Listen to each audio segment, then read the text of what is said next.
if they get to win this game, this one more game in this series, they're gonna be removing extra competition out of their race para makatungo doon sa playoffs. So the question is, sino ngayon ang kukuha niyan as the draft is going on? Grabe consistent yung pagkakaban ng TLPH dito ng Theramis against Aqua. All three games nakikita natin na lumalabas dito sa ating drafting phase. But now, consistent din ang pagkakaban sa Champion Focus. Parang hindi na lang yung Champion automatic red side pa eh. Focus kasama na din, and I think Matilda is also on the way. Yep, dahil nangyari nung game number 1, pinalusot nila yung Matilda this time around. I think that's a very high chance na iban to ni Coach Panda. It's also very same from the side of TLPH, Promise Fanny and Moskov Band. Tulad nga na nabanggit ko dahil talagang si Kusei dito ay mainit kapag hawak niya yung Moskov. So it is gonna be an exchange of the junglers once again, no? Tigreal. Talagang galit sila sa Tigreal ni JP. Marami kasing kasalanan to versus RSG. So TLPH, pwedeng hindi nila pansinin yung Matilda. Pwede rin namang pansinin nila yung Matilda. Ang malungkot doon is kapag hindi nila pinansin yung Matilda, let's say they get the Hayabusa or the Julian, ang makukuha ng RSG is Edith Matilda. Yeah, dalawagan yung magiging response. And I think, no, nasa punto pa sila na hindi nila kailangan magmadali in terms of choosing the jungler. Kasi ang dami pa namang open right now. Even kanina, nakita natin Nolan umabot sa second phase ng draft. Oo nga eh. So, yung ganun na feeling ko risk na lang talaga eh. Kasi kapag kinuha nila agad yung jungler nila, may ipit sila doon sa Edith and Matilda na pwedeng piliin ng RSG Philippines. Kumbaga choose your poison dito for TLPH. Yun siguro yung pinag-uusapan nila. Ano yung maiiwan dito for RSG. Kasi pwede namang decided na sila kung ano yung first pick nila. Iniisip lang nila ano yung mga maiiwan. So they go for the Hayabusa. So this time around, I think Edith Matilda. Unless gusto mag-chow ulit ni Light, the Kung Fu Master. Kasi open pa rin naman yung chow Khalid na ginawa nila kanina. Pangatlong beses na yan kung sakali. Oo, puro chow. Okay lang eh, gumagana eh. Ano magagawa na? Why not, does diba? work. Alam mo, yung thing about Light's show, kahit 5 or 4 yung sisipaan niya, natatarget niya kung sino dapat niya targetin. Oo, nadadrag eh, no? Sobrang bilis ng drag map niya kung gano'n yung... May ano nga eh, may dalawang instance na sobrang lupit ng huli niya. Kanina ng game number 1, unfortunately lang si JP yung sinipa niya. Pero imagine mo, Shunpo kick flicker, di ba? Unang beses yung ginawa yun. Pangalawang beses yung sa Hayabusa kanina. Shunpo kick flicker. Hindi na ninanakap, sabi niya, hindi, baka madigitan ko, makasisipa ko to. Okay, Val. Ayun, sila sagot. kumuha. Sila kumuha nung ano. Ayaw ng RZ ng Matilda, no? Yeah. May time din na open sa kanila to, pero hindi nila kinuha. And alam mo, inaalala ko kung sino yung unang team na nagpakita ng Matilda. Si NJ ba yung unang nag-Matilda? Oo, Yeah, si NJ. against Blacklist. Pero ang unang nag-Matilda para combo, TNC. TNC, yep. Okay. So ngayon talaga bumabalik yung Matilda sa meta kasi wala namang masyadong malaking adjustment sa Matilda pero siguro yung mobility lang talaga na meron yung hero na yun. I mean, medyo ano rin kasi siya eh. In a way, medyo anti-assassin din. Ang problema lang kay Matilda is susceptible ka sa mga Arlot. As in, kakawawain ka ng Arlot sa early game. Pero bihira na kasi yung Arlot room ngayon. So, I think yung mga teams na figure out din on how to insert Matilda into the draft. Okay, Julian from the side of RSG instead of the Nolan, okay? Medyo limited sa mobility itong side ng RSG. Baka mapunish sila ng todo, ng Khalid and Cho. Ginawa din to ng, nag-attempt yung RSG na gawin to kanina. But now, it is gonna be the other way around. TLPH now has the Cho and Khalid. And again, ginawa nila to sa Smart Omega, yung level 1 na jungle play laban sa Nolan. And Julian is a lot weaker compared to a Nolan na level 1. Totoo. Kaya nga kapag nagkaroon ng opening dito yung TLPH, for sure gagawin ulit nila yun unless mabatayan sila ng RC Philippines. Kanina sinubukan din siya gawin ng RC Philippines in game number 1. Kaya lang medyo naging mabilis na makaresponde doon yung XP laner, which is si Stanford. Kaya napigilan yung pag-ikot na ginawa na yun ng RSG Philippines. But now, pwede po sila magba ng Eve, I think, or Vex? Eve Vex Aurora. Di ba natin nakikita si Aurora today? Oo nga eh, mamaya, maglalaro sila. Pero actually, maganda rin kasi yun eh. Kapag nasa side mo yung Edith, parang ang sarap kasi ipares ng Vexana. Kasi yan yung yung lagi natin sinasabi. Pag tinama ka ng isang stun lang, kapag may Vexana Edith sa kabila, pwede ka magtimpla ng kape. Legit. Kasi, matik patay ka na. Hindi dahil sobrang tagal yung stun. Aside sa matagal yung stun, wala kasi nabubuhay doon sa combo na yun. Oo. Ang ganda na ginawang ban dito ng kumpanya ng TLPH, binan nila yung carry and load kasi sobrang magic overload na yung meron Yes. sa lineup dito ng RC Philippines. 3 magic. So for sure, kailangan na nila ng physical damage. Yup. Ito yung similar to sa pinag-usapan natin game 1, di ka pwede mag-harit. Ay, di ka pwede mag-alis. Yan yung sinasabi ng TLPH. Subukan mo mag-alis. Lahat kami naka-radiant armor. Di, joke lang. Pero yun nga, dahil 4 na magic damage ka, kukulangin kayo sa physical damage. So, yung tough boot, sobrang laki ng impact sa early game dahil yung magic defense ay talagang stonks. Kasi lahat nababawas na mamimitigate mo yung damage output basically ng isang buong composition. So RSG, they will likely have to go for other heroes here. Bea, Melissa. Roger, okay. Wala kasing ibang option. Pero ano to labang ang alis sa Roger pagdating ng level 2. I think this is time. Kanina pa Okay. push ng Alice. Man, binupush na kanina pa. As in, because the Roger, honestly, we haven't seen it in a while. Especially with how crucial it is in participation sa pagkuha ng mga kills. Assistants, Yeah. or, accomplices to that are Aqua and Sanji. Top 1 and top 3 pagdating sa average skill participation ranking. Alice Eve kaya. Alice Gold plus Eve. Even though may Valentina, magkakaroon ng kopya yung Valentina ng Railroad Manipulation. Ano yan? Oh! May nagbabalik! Nagbabalik ang Bagyo, ladies and gentlemen! I have my reservations with the 1-1 Roger matchup. Skill-based yung lane na yan. Generally, the Roger is able to take this lane. Pero alam mo, sabi ni Benny Cutie, may dahilan ba't ko pinili to. So, tiwala ang TLPH dito sa 1-1. But if you're RSG, masarap kumuha ng mga tulad nila. Kaja, even the Franco. Franco Highlight, no? Oo, Franco Kaja. Or XP, gawin nilang roam tong Edith. Causer Pwede. ng damage XP. Actually, okay din yung Arlot Yeah, open pa din yung Arlo. Nabigla ako sa 1-1, natagal natin. Kaja. Ayan ang Kaja.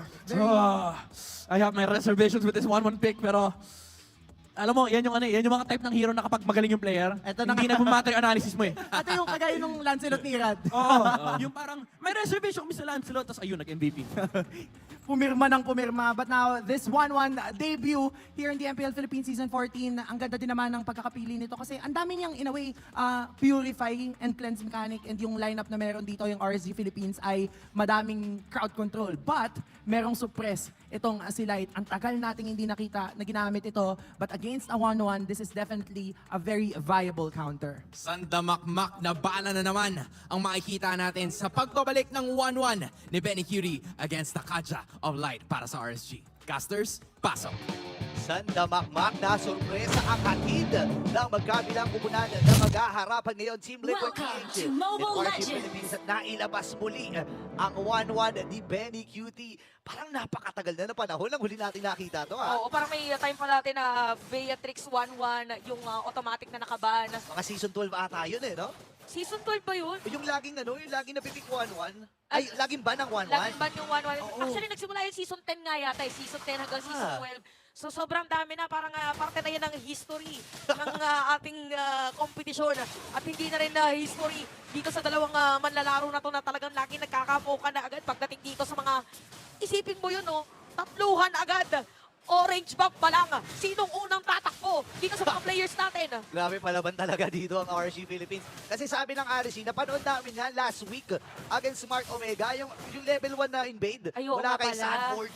So Oo sabi nga nila, pala. alam na namin yan para makalaman din ata. At Sanji, makakakuha kagad ng kill. Oo, na pinasok din doon ni side ng moment na yun. So ito na yung aggressive na TLPH na ating nakikita para dito sa ating laban. So Warcry for Benny Cutie, by the way, sa kanyang 1-1. Dati wala pang Warcry, no? Ay, oo nga. So, parang ang ganda kasi ng effect din talaga ng Warcry, no? Every 3 hits mo, meron kang additional damage. Oo. So, parang yun yung gusto i-capitalize dito ni Benny Cutie. Kasi nga naman, sabi niya, testingin ko kaya to. Kasi noong mga panahon na ginagamit ko, wala pa eh. Parang, ano pa ba mga emblem? Parang, ano pa, no? Nakalimutan ko na. Sobrang Marksman dami kasi emblem pa pinabasa ata ko. yun Ano, eh, di ba? patch 1 point something. Oh, pero ganun yung kinaganda kasi talagang continuously nagbabago. No first week, hindi tayo nakakakita ng mga Kaja. Wala din tayo nakitang 1-1. Ngayon na week 7, meron tayong 1-1. Meron din tayong Kaja. So, dami pwede mangyari. Pwede din mag-iba kung paano ang turtle take itong ating dalawang teams dahil upper grabs na din para dito sa dalawang kapanan. Oh, tsaka nag-debut din last week itong Khalid na ginamit din kanina ng RG Philippines. And ngayon ay may paghawak na rin na gagawin ang Cavalry. Nakasilip lang si Nibor. JP naghahanap din ng kanyang CG Mile. Parang ito na nagbabalik si LJP ha. Oo, wala pa siya Siba. Level 3 pa lang. So, focus na ang ginagawa dito laban kay Irada. Pero mapasok niya si Sanford sa kanyang Desert Tornado. Ginamit tayo for AJ Sansor. Uy! Pagkatapos ng disyerto, ipinalamigan, nilayuhan. At nakasiba na nga dito si JP. Kaya naman patay si Nibora. Mali ang parking kasi ng e-bike na to eh. Pero alis muna itong si Irad. Nakakuha ng malaki-laki doon ng Team Liquid PH. May 1,000 kalamangan sila plus 2 kills para sa kanilang kupunan. And ng RG Philippines, kailangan lang muna nilang kalmahan kasi alam nila na sobrang agresibo ng lineup na ito ng Team Liquid PH. Lalo na yung ginagawa sa kanila kanina ng RSG ay ginagawa din ngayon. Kasama pa itong Choni JP, di ba? Oo, grabe kasi Mang Poke, parang ang dami pwedeng pang bitaw, kaya din nagiging aggressive dito yung side ng TLPH. Although for RSG na lang din naman, sinasagot nila kung kaya na sagutin. At speaking of sasagutin, hinahabol na dito ni Kusei, si Saida. Halaka! Parang ankle breaker! Ankle breaker! Pero mapatay pa rin sa kamay dito ni Kusei at hinahabol na nga ilang mga players. So napatay pa rin si Saida. Biglang liko, yung nakatingin ka sa left pero napunta ka sa right. Oo nga, napa left, right eh. Hindi ko alam. If you know, you know. Kung naaabutan nyo yun. Pero kasi sa akin, nakwento lang yun eh. Na mga left, Oo. right.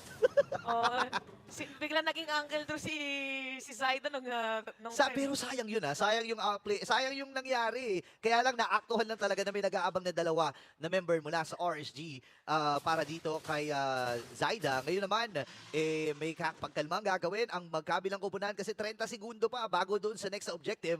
Pero ang ganda ng pinapamalas dito ni JP. Nakapwesto ka agad siya doon sa mga potentially na bush na pwedeng daanan dito ng mga Ayan. members ng Raider. Ayan, sakto guys. Sakto nag-reset din yung RG, ay yung mga ranks. Ganyan po ang ginagawa bago mag-turtle. Tama. Pwede nyo pong abangan yung mga pwedeng puntahan na mga lanes. Well, yung kinagandahan na nanonood din ng MPL, yung mga audiences natin kasi na-adapt nila Oo. pagdating doon sa mga rank games nila. And speaking of pag-adapt, paano pag-adapt kaya? Ang gagawin dito ng RSG, nakita si JP, nag-flicker in si Light para gamitin yung kanyang divine Buhay! judgment, pero buhay pa rin. At nagamit pa yung shoot mo. Habang nila si Very Cute, lumilipad na yung bagyo! Signal number 1 yung nakita natin ang moment na yun. Pangalawa ba? Ginamit na rin dito yung Raging Storm ni Aqua. Gamit ni IMU. Kusei is gonna be down. Gamit yung Shadow Kill. At samahan mo pa na isa. Aqua patay na rin. So paata ng isa dito ng Team Liquid PH pero tatlo lang napatumba. Mula sa RC Philippines, nakakuha pa ng turtle dito ang Team Liquid. So tuloy-tuloy ang pag-abante ng Cavalry. Grabe talaga. Parang naramdaman nila nung time na yun. Sabi ni Benny Cute, nakita niya yung mga marks Nakita niya yung mga hit marks na, eto na to. Finally, makakalipad na ulit ako. Diba? Ang tagal kasi nga hindi nagamit. So, by the way, Benny Cute is at 3-5. Pero pagsipa, by the way, kay JP, habang in-explain natin mga nangyayari si Limor. Mabibili na lang tumakasana, pero hindi na mapayagan pa. Hindi na pumupulusok. Yung rumaragasa. Eto rumaragasa na talaga. At si Ako hindi makakatakas pa. At hindi rin na papaalisin si Irado. Oh no! Ay! Real! That's a real kill para dito sa TLPH. Di kampayong outplay, buti na lang ay hindi nasapat yung damage mula dito kay Irad sa may flex nung mga machong horse dito ng Team Liquid PH. Nakita natin yung kakayahan talaga ng kupunan na ito na umabante ng umabante. Parang walang signs ng pag-atras ang Team Liquid dun sa mga naging team fight na nasaksihan natin. Tsaka grabe ilang dipa yung nila, yung displacement ng mga heroes. Kahit yung talon dito nung normal hits ni Benny Cutie. Oo. Di ba parang ilang pixel yun sa mapa natin. Ganon din yung mga Desert Tornado ni Sanford. So talagang nakakahabol sila dito against RSG. But for RSG, nakita natin kanina yung potential with the IMU na Raging Sandstorm para dito kay Aqua na yun yung pwedeng pang set up nila. But nakakuha sila ng Torre dun sa may top lane. So mukhang yun muna po rito yung kanilang play laban dito sa TLPH, yung mga Pugak Gaming na tinatawag natin. At least kahit papaano, may bawi na nakukuha dito ang Raider. Ngayon naman, sa ikatlong pagong ng laban, nagkukumpulan sila. Alam nila na may magsiswing dito si Sanford. Nakita din yung nag-aalo. Walk in the park. Pero nga makakatakas pa rin yung ultimate. Pero pagsipag tabalik na naman. Naku mo! Si Nibor ang nakita. Damo next door. At dahil dyan, napakaganda pa rin ang nangyayari sa TLPH. Biruin mo yun. Akala mo lamang na dun sa setup play. Pero nakatakas pa rin. Nabuhay pa si Sanford, binitaw lahat doon ng RSG. Pero hindi naging sapat at libreng pagong para sa Team Liquid PH. 1v1 si JP dito at si Irad. Imagine mo yan. Ito na naman at nagpapakitang gila si Air JP. Shadow kill para kay Saida. At kamunti ka na nga rin sila sa moment na yun. Si Aqua ay kamunti ka na rin. Sumukan Torre muna doon sa may middle lane. Ang pipilitin na kuhanin ng TLPH. Pero meron tatong players ng RSG na gustong dumepensa. Napaka-importante ng Torre na yan. So isang kapit na lang yan. Toma. Oo, yung mga flex. Ayan, sabi niya, medyo mainipin lang talaga si Sanford. Sabi niya, kunin na natin hanggat kaya pa. Kasi nga naman, 3 segundo para doon sa purple buff dito ni Irad. Kailangan magkumpunan ng RC Philippines kung ayaw nila na makuha ito sa modem nila. Sisilip-silip lamang itong si Rad. Ilalayo muna. Habang andito yung Raging Sandstorm, wala nga lang tinamaan. Is this it para sa RSG? So ano muna, Malicious lang din muna again for RSG. Reset. Reset muna sa mga moments na parang nasa delikadong sitwasyon. For TLPH, ito yung problema eh. Tumatalon yung mga hero nila, tumatalon, jump. Oo. Pero ang nangyari dito sa RSG, hindi kasi nila alam masyado kung saan mang gagaling yung mga players. So parang kung pwede lang na hindi sila nagbibigay ng information, wag na lang. Oo, tsaka based din kasi sa meta, no, parang hindi na masyadong nakikita, specifically itong 1-1, itong Khalid. Ayun na nga naibalik na ni Benny Ayan na Cutie nga. ang 1-1. Tama nga tayo, Season Season 12. Yan yung mga panahon na autoban palagi ang 1-1. Tapos nakakalusot lang palagi kay Benny. Imagine mo may 53% win rate Wow! si Benny Cutie. Oo nga yun. Oo, so for sure yung mga nanonood dyan, napatingin sa ML nila. Ilan ba yung win rate nung 1-1 ko sa RG? Hindi, iba kasi yung RG. Iba yung RG competition. sa competition, guys. Oo, iba yung competition dito sa MPL Philippines. Alam mo, kapag nakakapanood nga ako, for sure naman may mga nanonood dyan na after nilang tapusin yung buong episode ng episode. wait lang! Sama dyan! Wait lang! Kasi JP. natapos na yung pagsakal! Buhay! Doon ng JP, pero buhay pa rin! Buhay ang bata! Hindi Tibor! buhay sila ni JP! Tibor! Ang patay pala ni Tibor! Tibor! Killing spree na para dito kay Benny Cutie. At grabe naman talaga yung mga bata na talaga dito ng TLBH. Tayo na rin nagre-record. Hindi kasi natin naririnig eh. Yun nga eh. Tsaka, alam mo yung mga recall na yan, medyo nakaka-apekto din yan emotionally eh. So, Ay, oo. may struggling moment dito ang RSG Philippines at pwede nilang, kumbaga, kailangan nila mag-reset dito eh. Pag-usapan na, okay, wag tayo pa-apekto dyan sa mga recall niya ni Sanford. Hayaan lang natin, magkakamali din yung mga yan. And ang Team Liquid PH, hindi nila dapat hayaan na magkaroon ng butas, magkaroon ng pagkakamali sa mga attempts na kanilang gagawin na ngayon ay hawak ng Cavalry, itong Oo. Lord sa may bandang ibaba. Pwede sila mag-prison lane, pwede nilang kontrolin ito. Yung top lane, available din para basagin. Oo nga, no? So parang anytime din ay pwedeng pumasok ka dito yung TLPH at si JP ay nakaabang para dito sa... Usually kasi may dadaan dyan eh, para silipin kung nakuha na yung orange buff. Oo. Pero mahirap eh. Pero kasi kung si Light, parang hihilain ko pa ba dito si JP kasi nakakatakas eh. Oo, Diba, sobra. ang layo kanina nung sa bunot na nangyari. Pero nakatakas pa rin na. So napakaganda minion wave flow by the way para dito sa TLPH. Yeah, sobrang laki ng impact talaga ng isang Chono sa laban pero hindi na gagawin. Hawak si Rad, pinupuruhan dito ni Sanford. Nagaanay ng pinakahuli sa Macro Jit Kundo, itong si JP. Pero Torre lang ang nagiging punder yan ng Team Liquid PH. Oh, yung mga ilang HP sana nung Lord ay nakatulong pa para masira yung torrent sa may bottom lane. So, makakasira nga ng inhibitor turret dito yung side ng TLPH pero alis muna sila para doon sa next nilang gustong gawin against RSG. Pero paano bang mangyayari dito? Masisira kaya ulit yung mid? Yeah, actually pwedeng i-force dito ng Team Liquid. Ayun Ayan na naman. nga yung pag-force! Ayun naman yung C-Box na namin. Dami na pwede pa C-Box kami iraan pero makakatakas pa rin. Mawalan immortality si JP sa ilalim ng torre pero hindi na patatakas yung para mga players dito sa side ng Shadow RSG. kill. JP is gonna be down. At si side na papasok na rin. Nandito na si Sanford. Mabibili na Oy! nabili yung ulti para makatakas dun sa mga players ng RSG. So depends ang Marino pa rin para sa RSG. Kapit lang kung kapit. Yan ang nagiging kampanya dito ng RSG Philippines. 58 seconds para sa next na objective, sa malaking objective na kailangan paglabanan na magkabilang kupunan na to. At ang RSG Philippines, alam nila na wala pa in a few itong si JP. Pwede sila mag-force Oo sa nga. teamfight. Pwede sila maghanap ng laban dito ha. Oh, parang ito na si Light, naghahanap siya ng mga pwedeng hilahin. Sino ba ang pwedeng hilahin laban dito sa TLPH? Pero ano pala rito, nakaangat yung mga minion wave. Ng side ng TLPH. Si Nibor ay hindi tatamaan dito ng AJ Sandstorm pero mapapatay dito ni Sachi. Mapapatay doon ng mga nagnyenyebeng bulalakaw ng TLPH. Sa may flex no? Sa may flex. Oy, by the way, available po yung mga recalls ng RSG Philippines at Team Liquid PH. Kunin nyo na habang mainit pa. Oh, ano bang sa mga nanonood din, comment nyo nga kung hindi kasi ako makapag-decide, wala pa naman akong diamonds eh. Ano kayang magandang kuhanin, no? Feeling ko tanong nila kay Auntie Enara kung ano maganda eh. Tapos Oo. hingi na rin sila ng Dias doon eh. Anyway, sa Eto na. 10,000 na wala kalamangan ng Team Liquid. Oh, ayan. Kita rin natin yung handcam ni Grabe, oh. Benny Cutie. Ganyan pala Oh, mag-1-1. ganun pala yung no, parang kung ramdam mo pag-kending nung Pag left, right, no? Pag left, right ng isang 1-1. Again, matagal na panahon. Season 12 pa. Huling nakita itong 1-1 na ito at ngayon ay natagpuan dito sa Season 14. Still alive and kicking.